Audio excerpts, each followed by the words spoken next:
Hello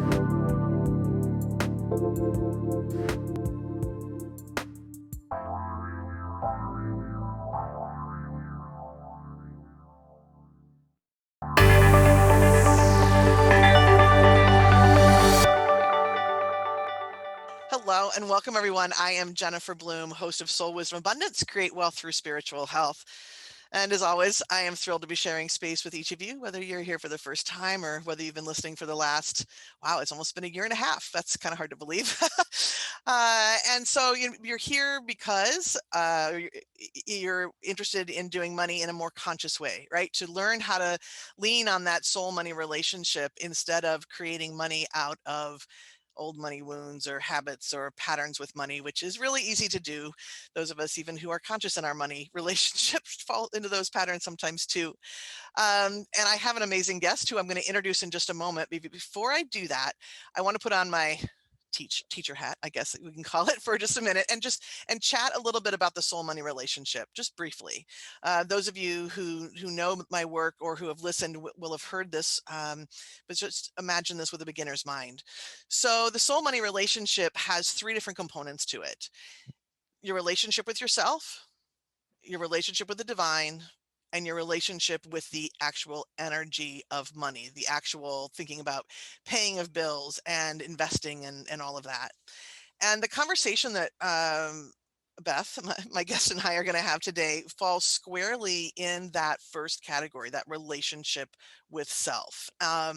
People ask me all the time, what's the most important component of the relationship? And there really isn't a most important, but certainly your relationship with yourself and your ability to be living a life that's yours is going to be really important. It's going to be a foundational part of being able to create money with peace, and with in a way that money will last around you. So today's conversation is all around authenticity. What does it mean to live an authentic life? How can you live an authentic life? How do you know if you aren't living an authentic life? And then how that actually impacts your bottom line, your bank accounts. So I'm looking forward to it, and I can't wait to have this conversation. This is Beth Koritz. We have been friends for more than 10 years. Mhm. Yeah, we met in an amazing mastermind led by the fantastic Beth Schneider. Why I'd call her Beth Schneider, Kim Schneider. Thank you. I don't know that I have told you this, but when I first met you, my first thought was, holy crap, here's a real entrepreneur who's really supposed to be in business. And I was a little intimidated, to be frank. And I got over my intimidation, thankfully, because you're an amazing person. And Thank so, you. and so just to complete the formal introduction, Beth is a best-selling author. She's a licensed professional counselor. She's an authenticity coach. And I want to read what she says about her work because it's so beautiful. So she says that her passion is helping women who feel disconnected from themselves integrate their passions and purpose into an authentic and soul-led life. So Beth, welcome. I'm really glad that you're here. Thank you. I'm so happy to be here. And I love that we have reconnected after all these years. And I had no idea that that's what you felt. I will say I do know I can come off as a little bit intimidating sometimes because when I'm passionate about something, there's a strength there for Yeah, sure. absolutely. And when we talk about your soul languages after the break, there's other pieces in there too. now that Well, I know now I know now, that. now that I know who you are, I had reason to be intimidated. No. So I want to start actually by reading just a couple paragraphs out of your lovely book, Oh, Resilience Road. So this thank is you. just right out of one of the first chapters. Okay. And I think this is going to set the stage really nicely for our conversation. So here we go. My life was not a mistake. I just wasn't living it as my best authentic self. Not everything in my life was unhappy. I just wasn't living it on my own terms. I wasn't in my own skin. I was creating the person I was supposed to be instead of experiencing all of these joys as my real self. The problem wasn't in the journey. The problem was that I never stopped to question the destination. It wasn't that I had dropped a stitch. It was that I had been knitting someone else's pattern. That is an amazing analogy. So can you, we could talk for the whole show about your journey. But can you say a little bit about the journey really that you've been on, and why authenticity came to be such an important factor for you? Absolutely. So, I mean, my journey was long enough to fill a book because I've had a crazy life of a lot of health problems that are just weird health problems, not some of your typical ones, but, like I have two autoimmune diseases that the same body they're not supposed to be able to inhabit the same body. So, but I Yeah. do. And I've had weird things like Guillain-Barré syndrome, where I was paralyzed from the shoulders down and on life support. And certainly the 10 days I was on life support when I couldn't communicate with anybody was the impetus for this transformation, because I thought I was going to die. Even though the doctor assured me I wouldn't, I believed I was. And you have no time. I mean, you have nothing to do but think. They don't have televisions in the ICU. So you are really trapped in your brain for all of that time. And it was during that time that I just had like my own, epiphany that I'd really been living a checklist life. I'd been doing everything that we're told we should be doing, get a good education, get a good partner, get married, buy a house, have children, send them to good schools, be a good parent, and I loved all those things. I did all those things. I loved them, but none of them fit who I was authentically. I was born in 63, which I said was always a decade too late for me because I've always been a hippie. I wasn't raised by hippies. I wasn't, didn't go to a school full of hippies. And I was really born about 10 years too late to like have my youth and 20s in the hippie movement. But there I was. And so I always just felt I was an outlier. I was always an outlier. And I worked really hard to fit in. And, there's a lot of that in my book. Even when my kids were in school, I was still working to fit in with the moms. And I was never being really, really true to myself. And it wears on you. It's exhausting. It's just exhausting. But it takes courage to live in your authenticity when you've built a life around everything but that. Yeah, Takes absolutely. courage to speak your truth, right? Yes, Yeah. absolutely, without a doubt. So, how? So, as somebody who has done some of the same self-observation as you have and recognized where there were pain points, um, can you say a little bit about how does somebody know? Well, okay, let's even back up. What's authentic? What does it mean to be living your authentic life? Well, with my clients, I'm amazed at how many of my clients, when I ask them, tell me about your authentic self, like, tell me who you are Yeah. on an authentic level. And so many of them, the vast majority of them say, I don't know. And it's sad. That's like often crying. They say that because it's a hard realization that hits them in that moment, that they really don't know who they are authentically. If they ever did, and I'm sure we all did as children until we went to school. And the first person who told us something that made us felt other or less than, it disappears, right? So I completely lost my train of thought there. So we all have that at one point. And even if we had that in our high school years or college years, we tend to lose it as we become partnered, and we start morphing a little here and there to have a better partnership. We become parents and we morph a little more because here's what good parents do, and good parents are friends with their kids, friends, parents, and you have to fit into that group. And we morph, and then, maybe our kids are now going to school full time. Who are we? Or they go to college and we're empty nesters. We've completely lost touch with our authentic selves. And we know it because we don't feel like we don't feel at home in our lives. People bury that. Yeah. But once you ask them, like once you're hearing this, viewers, it's clicking with you if you are not living authentically. So true. Yeah. And not only does it take courage, but I think about my moment, right?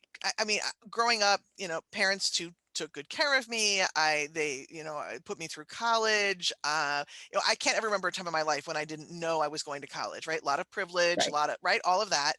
Got out of school. I had met my soulmate during that time. We got married. We started having children because I knew from the time I was 6 I was going to be a mom, right? All of that stuff, career, but then there was just something around the edges that just wasn't quite right, and I Mm-hmm. wasn't happy.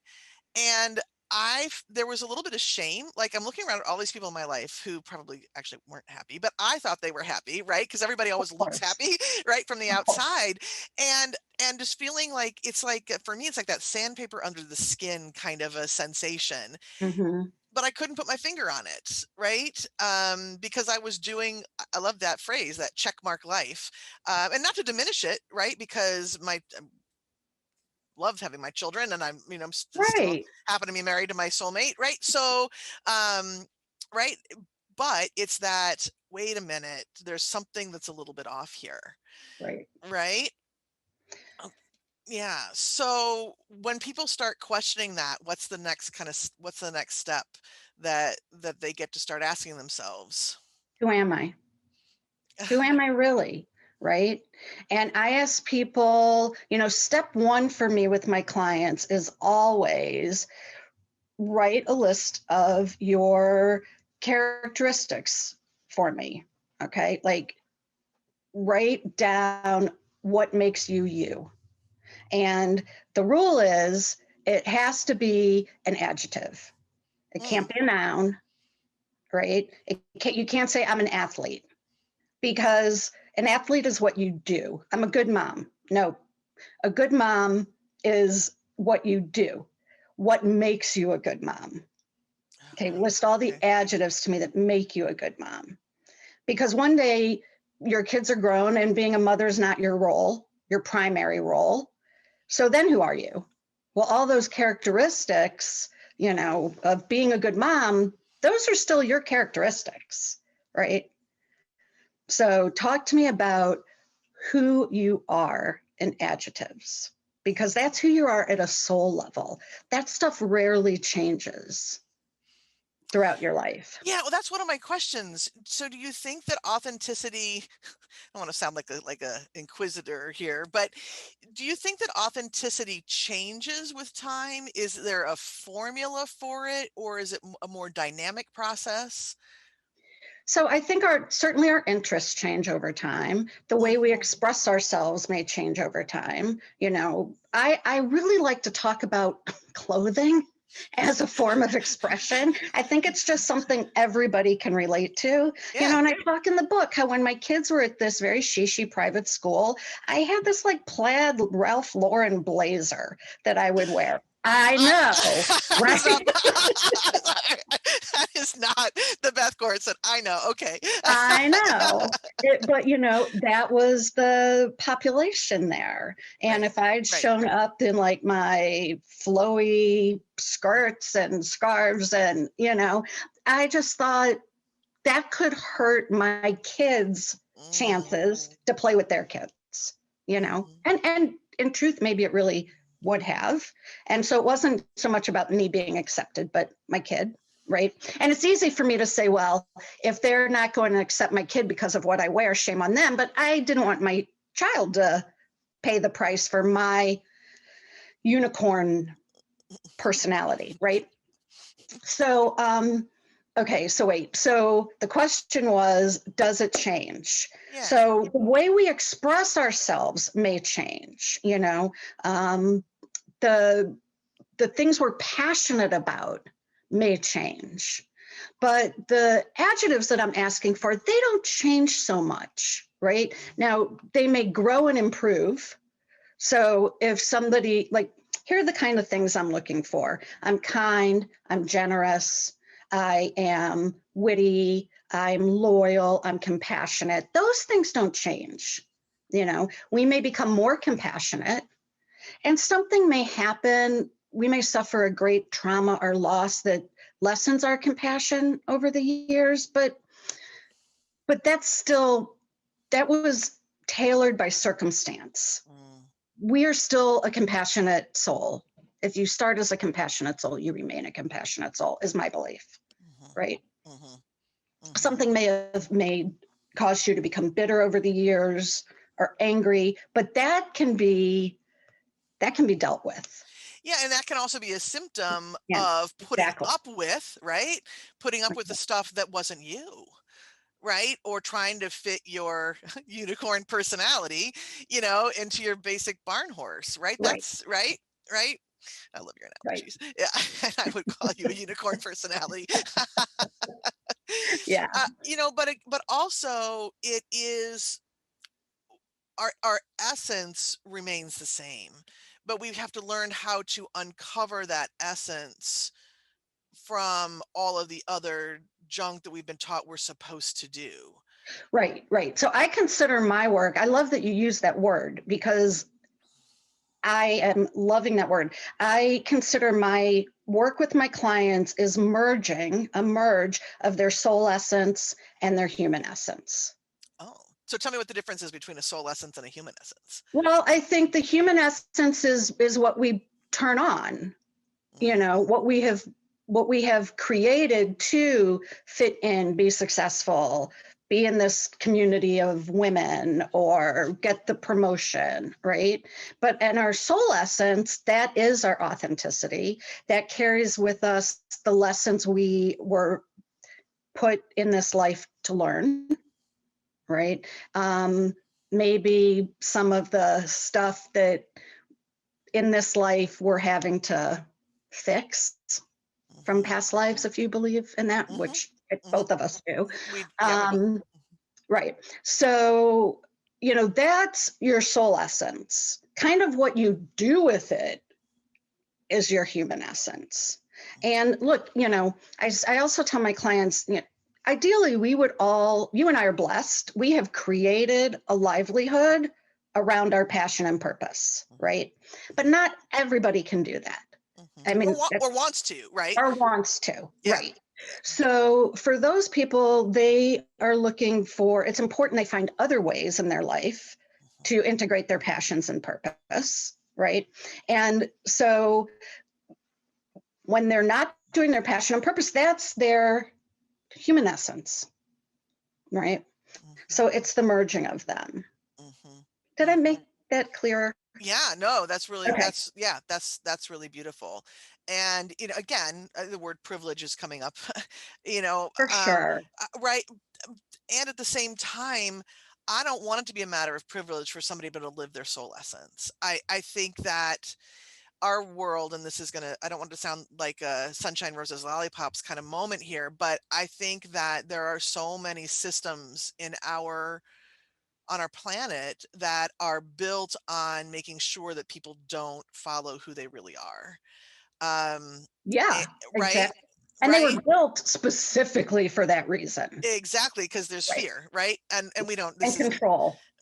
control, All about huge. control, right? Yeah, and I feel very strongly that that's the case for money in a lot of ways too.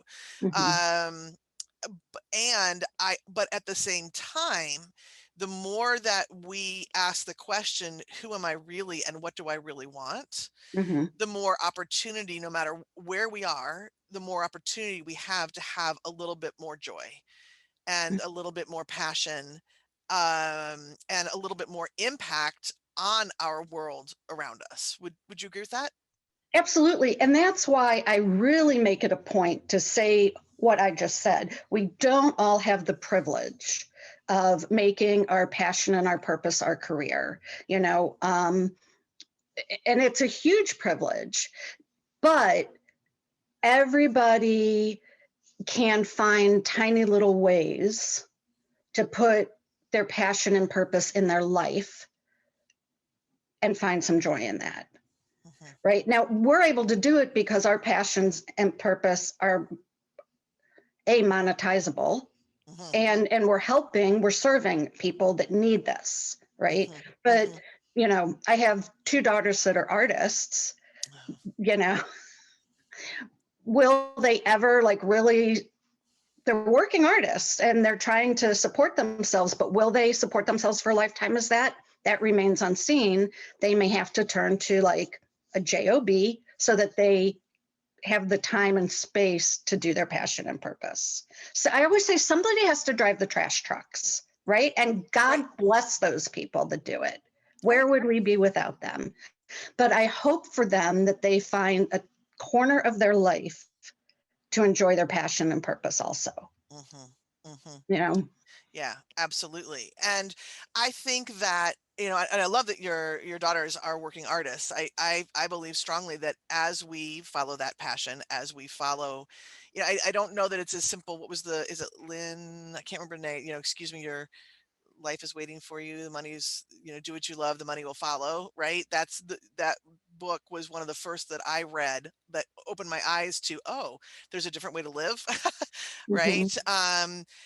But it isn't always as simple as do what you love and the money will follow. Absolutely not. There are pieces that we've built in, habits we've built in, belief patterns that we live under, circumstances that we're in that don't allow the shift to happen immediately. And what I've also seen is that the more that we step into who we really are, Mm-hmm. what we're doing on an energetic level, right, is we're dropping a lot of energetic resistance. When we're trying to be the square peg in the round hole, there's so much resistance. And that resistance sounds like frustration in your head. It sounds like, waking up in the middle of the night, shadow boxing, worrying about things, anger, right? All of those kinds of things that we tend to do. And the more that we accept our square pegness or our unicorn self, right, the less resistance there is. And when we do that, we are able to connect with ourself, connect with divinity in a way that creates more expectation, I think, of money being able to flow, whether that money is flowing directly from what you're doing in the world, or whether it comes in other forms. Crazy ways. Mhm. Yeah, crazy Mhm. unexpected ways. Yeah. Yeah. It's really interesting. I know you're going to mention the speaker series that I'm Yeah. doing later, but yesterday I was interviewing who's going to be my last speaker because her topic is my second biggest passion, which is body size, right? Oh my gosh, yes. And body positivity and intuitive eating and that whole, right, anti-diet movement. And I think it was the same thing, her talking about releasing the resistance. And I think money and body size are the two things that women, they're just the two by far biggest hurdles. Oh my gosh.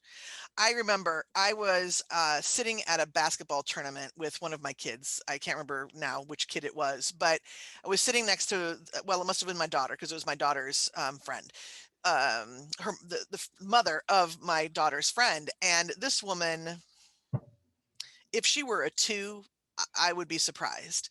Yeah, And she was lamenting the fact that she had to go home, to her parents' home over the weekend because her dad was going to be on her about how fat she'd gotten.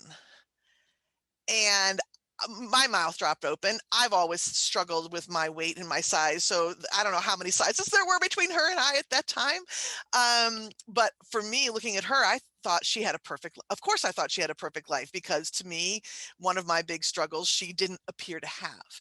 And yet, even in people who could be defined by society's standards as beautiful and the perfect size, carry that same crap in their head. Oh, right, for Is sure. Because there's also, I mean, there's not just the fact that they still see imperfections and what is perfect, right? But to their standard of perfect, they still see imperfections, but there's also a huge fear, right? A huge fear of losing that. right. Okay. So I love that we went here, even though it was a Yes. little off money topic. I love that we went here because they have a fear, both myself and the person that I was interviewing, our weight has fluctuated hugely, 40, 60 pounds due to medications, right? Mm, And health issues. Now there's mhm. all kinds of other reasons, environmental, right? Genetics, tons of Hormonal, reasons, all of it. Yep. Mhm. but that you have no control over. But also medication is something, if you have to take a medicine for something, Mhm. you have no control over the weight it puts on or takes off. And I personally was on one that I lost 40 and one that a different one that then put that 40 back on and 40 more. No control, right? And the people who are in that place of maybe not seeing themselves as like still seeing problems, but knowing they're accepted, they're privileged, they have body type privilege, there's always that fear of losing that. And then who are they? So the authenticity work, Yeah. and the reason I go to those adjectives and not titles or nouns, it's because who you are on a soul based human essence level is who you will always be, no matter what size your body is. And you are what is in your bank account, Right. right? And you have to like who that person is, because that's truly the only thing you have control over. And Abs- know, right? Absolutely. Go ahead. Yeah. I was just going to say, and knowing whatever, hilltop or hole you are in, you are still that person that you like and admire. Right. This work goes so deep because right, the external, whether it's weight or money or a job title, right, we use these externals to fill that hole. Right. So if I don't really know who I am, if I can't name my adjectives, if I can't love who I am with those adjectives, I'm going to try to look to my size or look to that bank account or look to that job position to make me be okay. Right. Absolutely. But it doesn't last. And that's the thing. Yeah, That's why I always talk about my work is about lasting peace and abundance. Anybody can manifest $1,000 if they know what they're doing. Anybody right, can. But is that money going to last, or is it going to drain out tomorrow? right. Right. Right. Right. Yeah. Look at the guy who just lost billions, like $43 billion in 2 days or something crazy like that. Crazy pants. Yeah. Right? Yeah. He would think, oh, I have so much. I'll never lose it all. Poof. Yeah. Right? Oh, He's geez. still the same person. Right. Yeah. Right. Oh my goodness. Oh my goodness. Yeah. So authenticity is that, I was going to use the word permanent, and I don't know that I want to use permanent, but it is our Intrinsic. essence, intrinsic, beautiful, much better word. Yeah. Our intrinsic qualities Yeah. that arise from who we are. And in my language, I would say in our who we are as our unique strand of the divine. I yeah, I that's how love I would that that's language. how I would say that. That's how Yeah. I would say that. Okay. So, oh, so much juicy stuff here. All right. I So know. I could talk all day long about this stuff. yeah. So this feels like a good time. We need to take a short break, and this feels like a good time to do it because when we come back, we're going to talk about a couple of things. One, how people can get in touch with you. We're going to talk about your speaker series, and then we're going to give some tools to help people be able to start to understand a little bit more about their own authenticity. So let's do that. So you're listening to Soul Wisdom Abundance with me, Jennifer Bloome, and my guest, Beth Koritz. And when we get back, we're going to talk about all of that juicy stuff and more. So stay tuned. We'll be right back.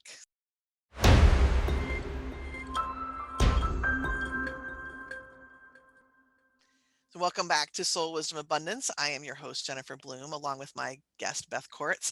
We've been talking about authenticity and soul essence and all kinds of really juicy topics. And so what I want to chat about first before we dive back into any of the topics is to have you let people know how they can get in touch with you, Beth. What's the best way to get in touch with you and learn more Well, about my your work? website is authenticity.coach. And so you can go through there. My email is beth@authenticity.coach. And I'm on Facebook and Instagram as Authentically Aligned. Super. I love that you have authenticity.coach. That's so cool. I didn't realize you could do that. So I know, cool. I felt very lucky. So, okay. And then the other really fun thing is that you are hosting an amazing speaking series that's coming up April 19th, right? That's when everything Monday. kicks off. Monday. Oh, wow. Yeah. Yep. Yep. And so can you share a little bit with people about the series and what it's all about and how they can listen? Absolutely. So I have gathered 21 amazing speakers. And, my ideal client is somebody that's going through any kind of transition, whether it's, like we said, empty nest, the end of a relationship, starting life back up after a loss of a partner, graduating from college, you name a life transition, they're my clients, right?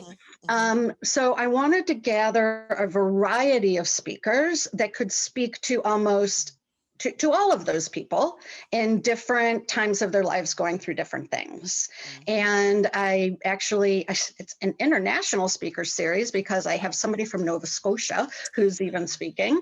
The name of the series is Aligning with Your Authentic Self and Purpose, a soul-based approach to reaching your full potential. And I just feel like there's something for everybody. Every single speaker is doing a free offer or a free gift or special offer. Many of them are giving free calls, like one-on-one calls away, and all kinds of other worksheets and stuff. And there's no cost. The whole thing is free. So I hope that all the listeners here will go, there'll be a link, right? Somewhere on this. Yep, it'll be in the show notes. Yep. Okay. Yep. And I hope everybody will go and sign up for it because every day a new one will be released, but you'll be able to watch all of them at your leisure. I love that. I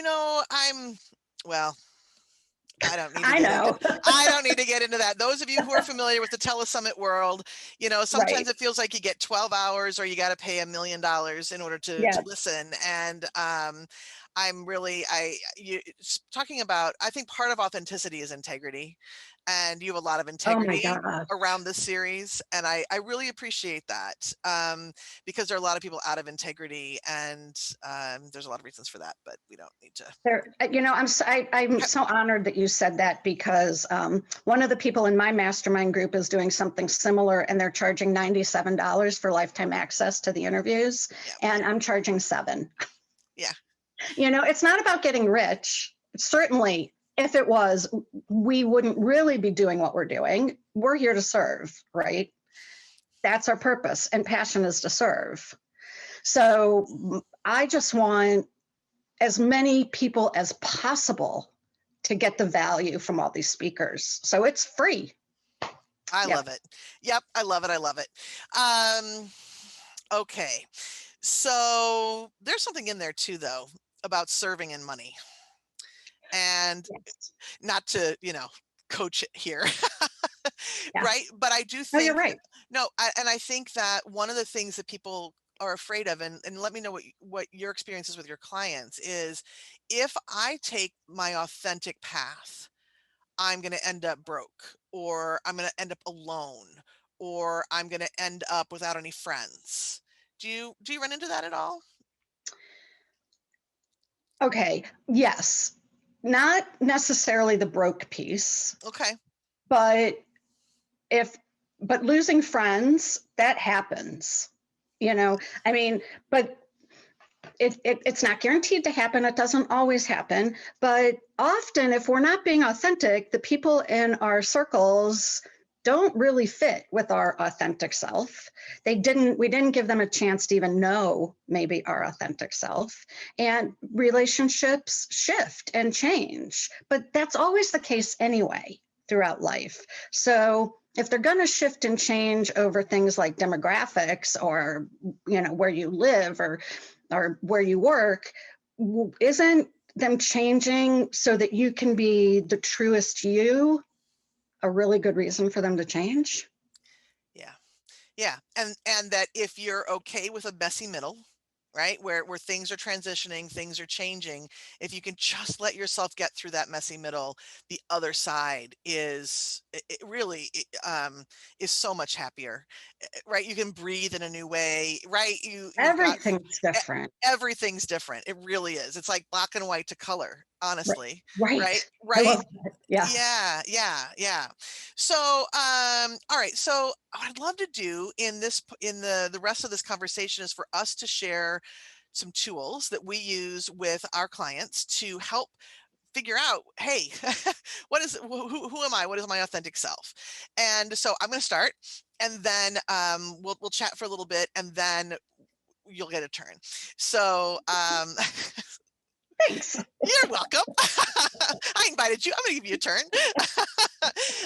Okay, so again, for those of you who listen to the podcast on a regular basis, you know that my go-to tool in this area is soul language. And soul language is a paradigm that helps put tangibility to who you are as a soul, and the soul energies that you have brought in, or let me say that a different way, the divine energies that you've brought in to support all your relationships, including your relationship with money. So uh of course, you have to be identified by a practitioner uh, in in order to understand these languages, but they are so potent that it's just such an amazing tool. So Beth and I had fun. I identified her personal languages a couple weeks ago, and then actually later today we get to talk about your money languages. Um, but your personal languages, let's talk about there's two languages in particular I want to talk about, because Wonder which two those are. I wonder what they are, because your mission language was all about helping people honor their truths, right? So that was like, whoa, easy peasy. That's you. And then you had two languages. You have Huntress Hunter as your skills and tools language, and then you have Graceful Warrior as your tone, which is soulful personality. And if you can't guess from the names, these fall into a class of languages within soul language called warrior languages. And they are exactly what that sounds like, right? These are people who have great strength, who are perseverant, but in the unconscious, and I'm speaking from personal, I've got Huntress in two of my categories as well, but in the unconscious can be, we go to war. And we don't go to war in an easy way. We might go to war against ourselves. We might go to war against other people. And it's probably what I was picking up on when I first met you, Right. right? Because you carry Graceful Warrior, and I have the actual Jennifer Rizzio, who's the founder of Soul Language, is a Graceful Warrior, and man, right? You come across right. There's just a lot of strength, a lot of strength. Mhm. So can you tell me just a little bit about what knowing those languages, how they fit or resonate with Oh, what you know about yourself? yeah. Well, first of all, without knowing those languages, I've always called myself a warrior. Not necessarily a role I wanted, but a role that I was kind of forced into taking. I was either going to be a warrior or a victim. And Mm, victim mentality is just not, it's not something I even have to fight. It's just not in my DNA. Which is ironic because now that I think about it, like I did have a grandmother who was very much victim mentality. mm, Um, and maybe that's why it was never in my lexicon.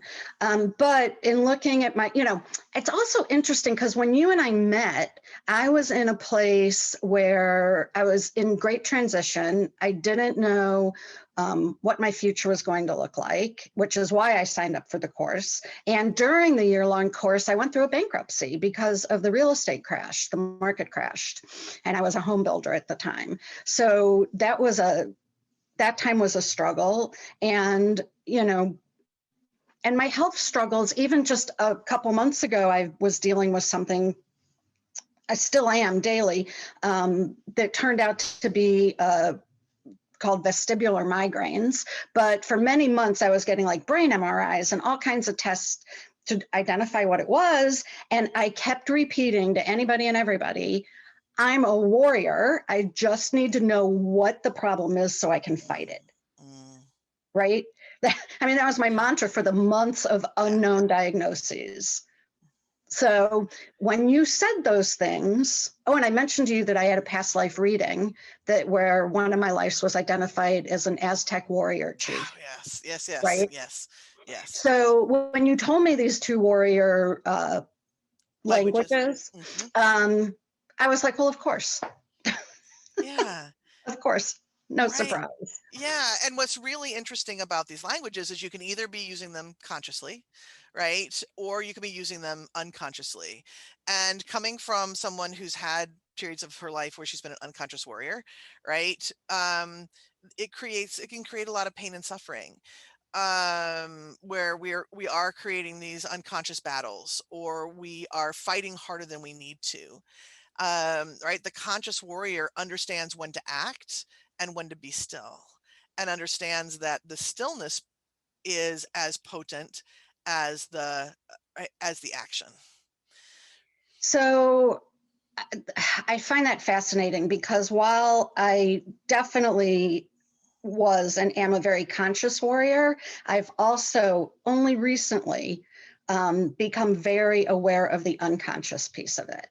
And that's my balls to the walls, working on creating everything I've ever wanted to create. If I have to sit at my desk 14 hours a day, 7 days a week to get my book published or to launch a program, or I do it every time.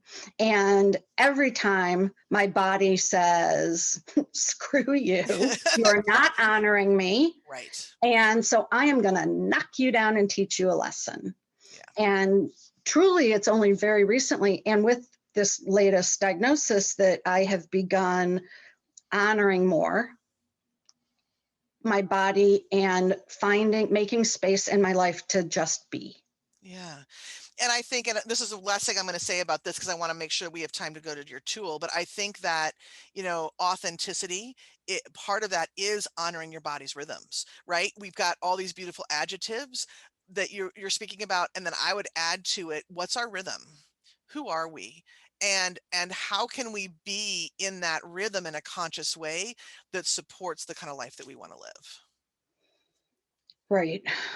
Right. And so I'll let this lead in. Is that okay? Beautiful. Yeah, take it away. Okay, I'm going to let this segue into one of my tools, and that is boundaries. Oh.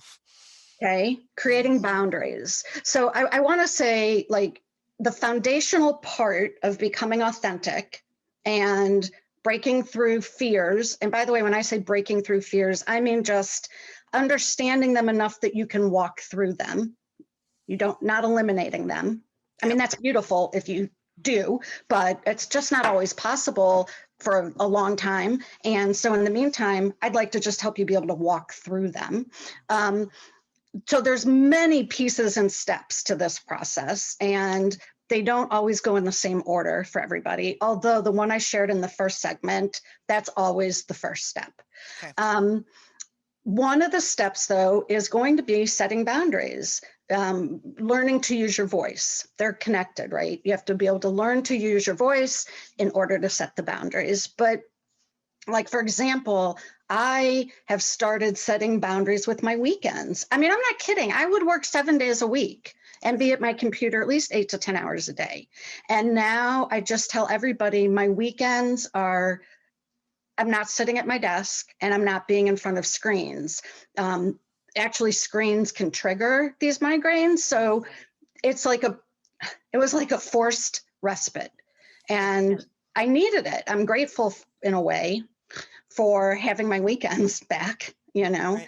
and honoring what my body needs. So my clients are always most excited when they get to self-report about the boundaries they've set.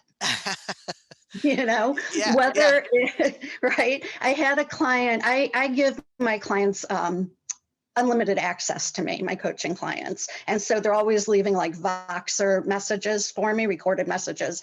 And I had one last night about back to body stuff. Somebody she works with really triggers her disordered eating mentality.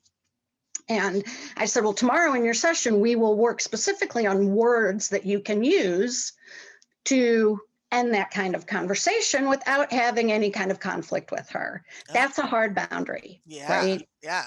So identifying the areas in which you need boundaries and then being able to set them has to be done to allow yourself to be authentic, Mm, right? yeah. You know, so that's very interesting. I recently had a very messy ending to a business relationship. And I realized that well, there were a number of reasons for it on my end. Um, but I realized that I didn't put a very good boundary in place between what's personal and what's business. I'd been in a relationship with this person for 12 years. We've Mm. been through a lot together, her and I, both in our lives. And I began thinking of her as family. And in business, that's just not what you just don't do that, right? I mean, I'm the kind of person, I'm very maternal. Carry a lot of mother earthy kind of energy, right? I just want everybody in my community, and I want to hug them and love them, and I want them with me forever. But I can but that is not a very that's way too porous a boundary for business, because when she started making mistakes and it impacted my business, I I turned and looked away. And when she started talking not very nicely to me, I just turned my head, because I do not tolerate that crap in a lot of places, but I tolerated it from her because it's like, Mhm. oh, this is family, so I'm supposed to do. But no, this is a business relationship, and it was impacting the money I was spending on my business. Mhm. So, Well, um, there's a power differential in that relationship, mhm, right? As friends, there's no power differential, but as mhm, employee-employer, there's a power differential, and it mhm. wasn't being honored. No, it wasn't. It wasn't. And well, I could talk about that and I'll just stop for now. But I'm seeing. So the question that I'm asking then is, how does that then relate to my authenticity, right? How can I set a boundary and still be this maternal person who loves the people in her community? And that's a pretty Well, big you question. knew you weren't being authentic. You That, knew it didn't feel good, you're right? right. You're right. Right? We know that it doesn't feel good. My first client today, I was like, how does it feel in your body when that happens? I don't feel it. It doesn't do anything in my body. It does. Mm, I mean, it does metabolically. Your heart rate's going up, your blood pressure's going. It does. You're not defying science. It's about tapping in to what you're feeling, right? The it real self-awareness. Yes, and and when you hone that skill, you can get some pretty specific information, because so there are two body signals that I've really picked up on maybe in the last couple of years. One of which is if I am saying something that I'm not supposed to, I get a tightness like in my solar plexus.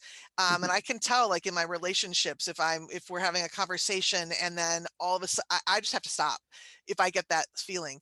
And then if there's something that I'm should be saying that I'm not, I get a feeling lower, like more in that second chakra area below the belly button. Mhm. And when I follow those signals, things go much better. And when Mhm. I ignore them, not so bueno, right? It's just Right. That's the right. Yeah. point. Well, Right. yeah, right. Right. So I find with my clients that one of the reasons, and I think this will be you, that people don't have that boundary, don't speak their truth, is because they see it as confrontational. And I just love it when a client says to me, well, I just don't like confrontation. And I'm like, who does?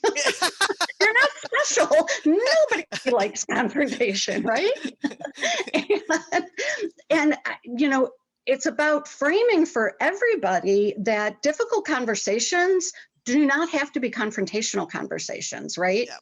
Yeah. And if you had known a way to have that conversation with your friend in a non-confrontational way to set those boundaries, you would have done it. That's exactly right. That's exactly right. And the way that I could, there were a lot of personal things that were coming up for me that I felt like would be shaming if if I were to say them to her, like, I'm not interested in you doing my business anymore because of XYZ. It felt very shaming, and I couldn't figure out how to have that conversation. And Right. then of course it blew up. You So just needed a good coach to help you through that I conversation. did. No kidding. No kidding. Yeah. And now I And know that's better. that's what I do with so many people. It's helping them find words. Yeah, exactly. And I think that's a really great way actually to wrap up this conversation, is to say that some of this work you can do on your own. And there's a lot of this work that really is helped by having a compassionate coach with you on that journey, because there's so many things that we don't see because we've lived with them for, I've been on this planet 51 years. So there's certain things that I've done the same way for each of those years. And then there are other things where I'm more conscious of them, right? Because I've had somebody help point them out to me, or I've, right, or some things I've come to my own realization. Mhm. So I am going to encourage any one of you who are listening where you're starting to get little pings, like maybe you're not quite living as authentically as you could. Look up Beth's information. She is an amazing coach. And please come to the speaker. Again, those will go in the show notes. Listen to the speaker series. There's going to be a lot of information there. Yeah. And could I just mention, if they go to my website, I offer a free discovery session that Beautiful. they can go on and schedule. Super, Yeah. super. Well, yeah. So please check her out. All right. Well, we, as always, could be talking for hours about all Yeah. of this, but we will wrap up here. So thank you all for being present, and for your energy as it lends it to these conversations. And just as a reminder, I'm Jennifer Bloome, and I help people heal their soul money relationships so they can have lasting peace and abundance. And you can join into the conversation here the first and third Fridays of every month. And we've got great conversations coming up. So I invite you to continue to join. So until then, everyone, take good care, prosperous blessings, and see you soon.